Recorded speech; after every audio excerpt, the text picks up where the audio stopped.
अग्निवीर योजना, ये योजना आते ही पूरे देश में आग सी ही लगा दी। ट्रेन जलाए गए, बसेस जलाए गए, बहुत ज़्यादा प्रोटेस्ट किया गया। खैर, ये प्रोटेस्ट करना, ये सब चीज़ें सही है या गलत, ये तो मैं बाद में बताऊंगा। अपना ओपिनियन मैं लास्ट में दूंगा।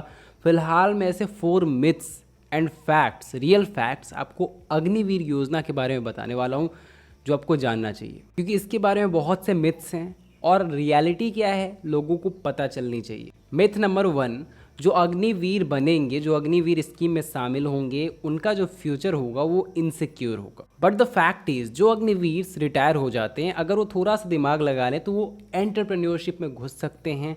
उनको पैकेज प्रोवाइड किया जाएगा, उसके साथ साथ बैंक लोन भी प्रोवाइड किया जाएगा। टू बी वेरी ऑनेस्ट, ये उनके लिए गलत हो सकता है जो आर्मी ऑफिसर को एक सिक्योर जॉब की तरह देखते थे, लेकिन ये उनके लिए गलत नहीं हो सकता जो एक अपॉर्चुनिटी की तलाश में है आगे बढ़ने के लिए। लेट्स से कोई बच्चा 10th या 12th करके अग्निवीर बनता है एज अ अपॉर्चुनिटी कुछ सीखने के लिए, वहाँ से बहुत कुछ वो सीख के आएगा, उसके साथ साथ सैलरी, उसके साथ साथ पैकेज, और आगे अगर वो चाहे तो बहुत कुछ कर सकता है। अगर इसे सिक्योरिटी पर्पस से देखा जाए तो डेफिनेटली ये इनसिक्योर है, लेकिन अगर इसे ग्रोथ पर्पस से देखा जाए तो एक अग्निवीर जो रिटायर होकर आएगा 21 या 22 की उम्र में, उसकी उम्र ही क्या होगी, बहुत कम उम्र होगी, उसके पास पैसे होंगे, वो आगे की पढ़ाई कर सकता है, मनचाहा पढ़ाई। उन बच्चों के साथ क्या होता होगा जिनके पास पैसे नहीं आगे पढ़ने के लिए, उनके लिए ये कितना फ़ायदेमंद हो सकता है। अब सोचो, उन बच्चों के लिए जिनके पास बिजनेस आइडियाज़ हैं, उनके लिए कितना बेहतरीन साबित हो सकता है। मेथ नंबर 2,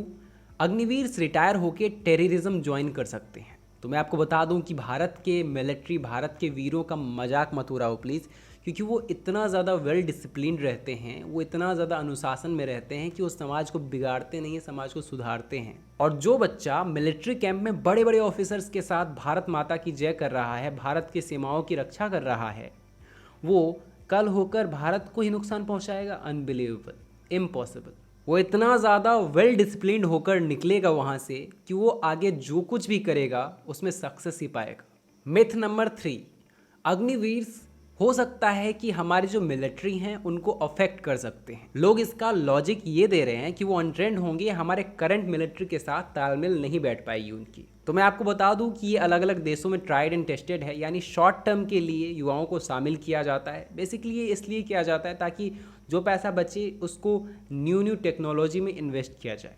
मैथ नंबर 4, लोगों के दिमाग में ये भी है कि इस स्कीम की वजह से हमारे जो आर्म्ड फोर्सेस है, हमारी जो मिलिट्री पावर है, वो कमज़ोर पड़ जाएगी। यानी लोगों का सोचना है कि बाकी देशों के मुकाबले हमारा देश कमज़ोर पड़ जाएगा। तो रियलिटी में आपको बता दूं, आज के टाइम में बाकी सारे देश, चाहे वो चाइना हो गया, यूएस हो गया, हर कोई अपने मिलिट्री फोर्सेस को कम करके न्यू टेक्नोलॉजीज़ पर इन्वेस्ट कर रहा है। ये चीज़ तो आपको पता ही होगी। आज के टाइम में ये जो गन से फाइट होती है बहुत नॉर्मल फाइट होती है। आज के टाइम में असली फाइट होती है टेक्नोलॉजी से, यानी आपके पास कितनी पावरफुल टेक्नोलॉजी है, आप कहाँ से कहाँ तक मार सकते हो। अगर आपके पास पावरफुल टेक्नोलॉजी नहीं है तो आप रोड पे आ जाओगे। तो अगर हमारी टेक्नोलॉजी इंप्रूव हो रही है तो इसका मतलब हमारा देश ही इंप्रूव हो रहा है। और गवर्नमेंट ये कर ही इसलिए रही है ताकि हम टेक्नोलॉजी में यूएस और चाइना जैसे देशों से कम्पीट कर पाएँ।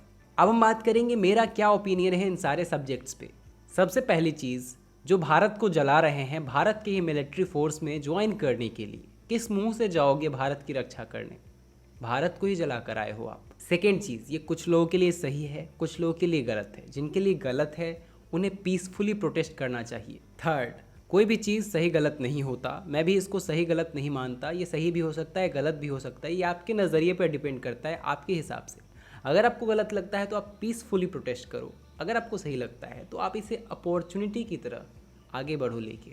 लास्ट, मैं उस वायलेंस के खिलाफ हूँ जो प्रोटेस्ट के नाम पर इंडिया में हो रही है। मैं इसके बिल्कुल खिलाफ हूँ, ये गलत है। प्रोटेस्ट पीसफुली होना चाहिए। वैसे आप लोग कमेंट करके ज़रूर बताएं कि आप मेरी बातों से एग्री करते हो या फिर नहीं।